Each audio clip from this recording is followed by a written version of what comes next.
പെണ്ണിന് മുടിയുടെ വലിപ്പം കുറവാണ്, കണ്ണിന്റെ വലിപ്പം കുറവാണ്, അതേപോലെ തന്നെ തടി കുറവാണ്, ഒരു ഉഷാറില്ല, വിദ്യാഭ്യാസ യോഗ്യത പോരാ. ഇങ്ങനെയൊക്കെ നമ്മൾ മരുമക്കളെ കുറിച്ച് പറയുമ്പോൾ, അതല്ലെങ്കിൽ നമ്മുടെ വീട്ടിലേക്ക് കെട്ടിച്ചു കൊടുക്കുന്ന കുട്ടികളെ കുറിച്ച് പറയുമ്പോൾ ഇനി സൂക്ഷിക്കുക. കാരണം അത് ബോഡി ഷെയ്മിംഗ് ആണ്, ഗാർഹിക പീഡനമാണ്, കേസ് വരാൻ സാധ്യത കൂടുതലെന്നല്ല കേസ് വരും. കഴിഞ്ഞ ദിവസം കണ്ണൂര് പോലീസ് എടുത്തൊരു കേസിലാണ് സുപ്രധാന വിധിയായിട്ട് കോടതി ഇത് പരിഗണിച്ചിരിക്കുന്നത്. ഭർത്താവിന്റെ സഹോദരന്റെ ഭാര്യ വിദ്യാഭ്യാസ യോഗ്യത ചോദ്യം ചെയ്യുകയോ മറ്റെന്തോ പറഞ്ഞതിന്റെ പേരിൽ ഒരു സഹോദരി ബോഡി ഷേമിംഗ് നടത്തി എന്ന് പറഞ്ഞ് കേസ് കൊടുത്തു. പിന്നീട് അത് കോടതിയിൽ അത് ബോഡി ഷേമിംഗ് ഒന്നല്ല എന്ന് പറഞ്ഞ് വാദിച്ചെങ്കിലും കോടതി പറഞ്ഞിരിക്കുന്നത് അവരുടെ മുടി കുറവുള്ളതിൻ്റെ പേരിലും, അതുപോലെ തന്നെ സൗന്ദര്യം കുറവാന്ന് പറയുന്നതിൻ്റെ പേരിൽ, അതേപോലെ തന്നെ അവരുടെ വിദ്യാഭ്യാസ യോഗ്യത നോക്കാൻ വേണ്ടി സർട്ടിഫിക്കറ്റ് പരിശോധിക്കുന്ന രീതിയൊക്കെ ഉണ്ട് എങ്കിൽ അത് ഗാർഹിക പീഡനമായിട്ട് പരിഗണിക്കും, ബോഡി ഷെയ്മിംഗ് ആണ്, അതുകൊണ്ട് കേസെടുക്കുമെന്നാണ് കോടതി പറഞ്ഞിരിക്കുന്നത്. അപ്പൊ ഇതെല്ലാവർക്കും ഒരു ബാധ്യത ആയിട്ട് വരും. കാരണം പലപ്പോഴും വിവാഹം കഴിച്ച ഭർത്താവിന് വലിയ കുഴപ്പമൊന്നും ഉണ്ടാവില്ല, അവൻ നല്ല ഹാപ്പി ആയിട്ട് അവളുമായിട്ട് ജീവിക്കുന്നുണ്ടായിരിക്കും. പക്ഷെ വീട്ടിലെ ചില ഉമ്മമാർക്കാണ് മുടി പോരാ, അതേപോലെ തന്നെ പലതും പോരാ എന്ന് പറഞ്ഞ് പ്രശ്നങ്ങൾ ഉണ്ടാക്കുക.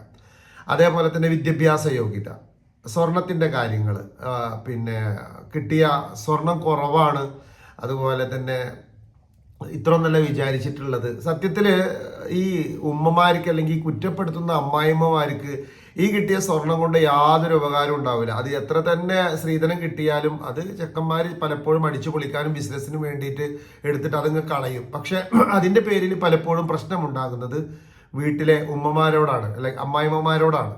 കാരണം അവരാണ് പറയുക കിട്ടിയ സ്വർണം പോലെ അങ്ങനെ എങ്ങനെ എന്നുള്ളതൊക്കെ. അപ്പൊ അതേപോലെ തന്നെ പെണ്ണിന് മുടി കുറവാണ്. ഇതൊക്കെ സർവ്വസാധാരണമായിട്ട് നമ്മുടെ കുടുംബങ്ങളിൽ നടക്കുന്ന ഒരു ഡയലോഗാണ്. നമ്മുടെ വീട്ടിൽ ഈ കുറ്റപ്പെടുത്തുന്ന ഉമ്മാക്ക് തലയിൽ ഒരു മുടി പോലും ഉണ്ടാവില്ല, അല്ലെങ്കിൽ ഉമ്മയുടെ മക്കൾക്ക് തനി കഷണ്ടി പോലത്തെ അവസ്ഥ ആയിരിക്കും, പെൺകുട്ടികൾക്ക് പോലും പലതും ഇല്ലാത്തതുണ്ടായിരിക്കും. പക്ഷെ മരുമകളുടെ കാര്യത്തിൽ ഇവർ ഭയങ്കര ശ്രദ്ധയാണ്. കാലിന്റെ ഒരു വിരല് വലിപ്പം കൂടുതലാണ്, അതേപോലെ തന്നെ മൂക്കിന്റെ ഒരോട്ട വലിപ്പം കൂടുതലാണ്, പല്ല് 2 എണ്ണം ഉന്തിയിട്ടാ നിൽക്കുന്നത്. ഈ പറഞ്ഞ ആളുടെ പല്ല് 10 എണ്ണം ഉന്തിയിട്ടാ നിൽക്കുന്നുണ്ടാവുക. അപ്പൊ പ്രിയപ്പെട്ടവരെ, ഇതൊക്കെ ഒരു രോഗമായിട്ട് നമ്മൾ കണ്ടാൽ മതി. ഈ വക കാര്യങ്ങൾക്കൊക്കെ തെറ്റുപിടിക്കാനും അനാവശ്യമായിട്ട് അതിന്റെ പിറകെ പോവാനും, പിന്നെ വേണ്ടാത്ത കുറേ അപശബ്ദങ്ങൾ ഉണ്ടാക്കിയിട്ട് കുടുംബത്തിൽ അസ്വസ്ഥതകൾ ഉണ്ടാക്കിയിട്ട് സ്വന്തം വാപ്പ ഉമ്മ അവരൊക്കെ വിട്ടുപിരിഞ്ഞ് നമ്മുടെ കുടുംബത്തിലേക്ക് നല്ലൊരു ജീവിതം ആഗ്രഹിച്ചുകൊണ്ട്, അല്ലെങ്കിൽ നല്ലൊരു സന്തോഷം ആഗ്രഹിച്ചുകൊണ്ട് വരുന്ന മക്കളോട് ഈ രീതിയിലൊക്കെ ബോഡി ഷേമിങ്, അല്ലെങ്കിൽ അവരുടെ മാനസികാന്തരീക്ഷം തകരുന്ന രീതിയിലൊക്കെ സംസാരിക്കുമ്പോൾ തീർച്ചയായിട്ടും അത് ശരിയല്ല. കോടതി ചെയ്ത ആ ഒരു പരിഗണന, അല്ലെങ്കിൽ അതിനെ ഗാർഹിക പീഡനമായിട്ട് എടുക്കുമെന്ന് പറഞ്ഞത് വളരെ നന്നായിട്ട് എനിക്ക് തോന്നുന്നുണ്ട്.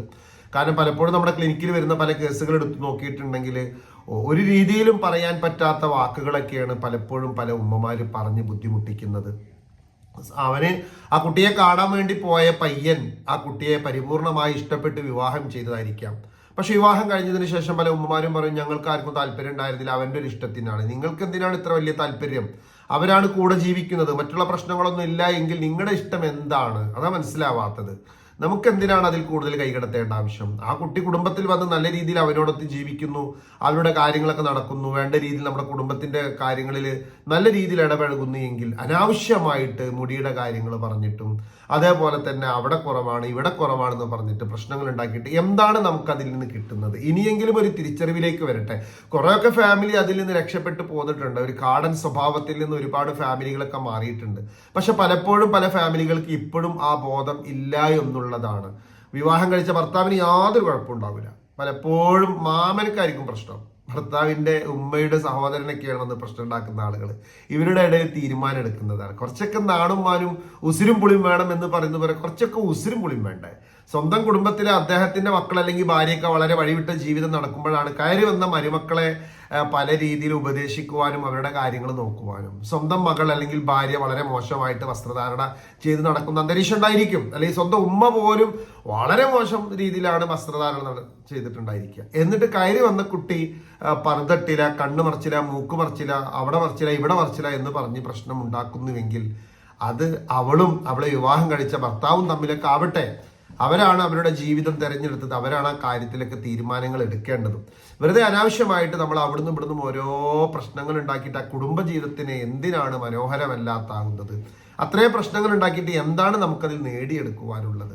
ഓരോരുത്തരുടെ സ്വാതന്ത്ര്യം ഓരോരുത്തർ ജീവിതത്തിൽ കൊണ്ടു നടക്കട്ടെ. എന്തിന് നമ്മളതിനെ ഹനിക്കാൻ പോകുന്നത്? അതിനപ്പുറം നമ്മൾ അനാവശ്യമായിട്ട് ആ കുടുംബത്തിലേക്ക് അല്ലെങ്കിൽ അവരുടെ ലൈഫിലേക്ക് കയറി ചെന്ന് പ്രശ്നങ്ങൾ ഉണ്ടാക്കല്ല വേണ്ടത്. നല്ലൊരു ജീവിതത്തിന്റെ സന്തോഷകരമായിട്ടുള്ള ഓരോ മുഹൂർത്തങ്ങൾ പങ്കുവെക്കാൻ വേണ്ടി അവർക്ക് വേണ്ട രീതിയിലുള്ള സന്തോഷങ്ങൾ നൽകുക, അതല്ലാതെ കുറ്റപ്പെടുത്തുകൾ ഒഴിവാക്കുക. ഇപ്പോഴും പല കുടുംബത്തിലും വളരെ മോശമായിട്ടുള്ള രീതിയിലാണ് സാഹചര്യങ്ങൾ മുന്നോട്ട് പോകുന്നത് എന്ന് അറിയുമ്പോൾ നമ്മളൊക്കെ ഒരുപാട് പുരോഗതിപ്പെട്ടിട്ടുണ്ട്. എല്ലാം കൊണ്ടും, വിദ്യാഭ്യാസം കൊണ്ടും മറ്റുള്ള എല്ലാ കാര്യങ്ങൾ കൊണ്ടും പുരോഗതിപ്പെട്ടിട്ടെന്ന് അവകാശവാദം ഉന്നയിക്കുമ്പോഴും നമ്മുടെ മനസ്സ് ഇപ്പോഴും പാകപ്പെട്ടിട്ടില്ല, അല്ലെങ്കിൽ നമ്മുടെ ചിന്താഗതികൾ ഇപ്പോഴും മാറിയിട്ടില്ല എന്നത് വളരെ ദുഃഖകരമാണ്.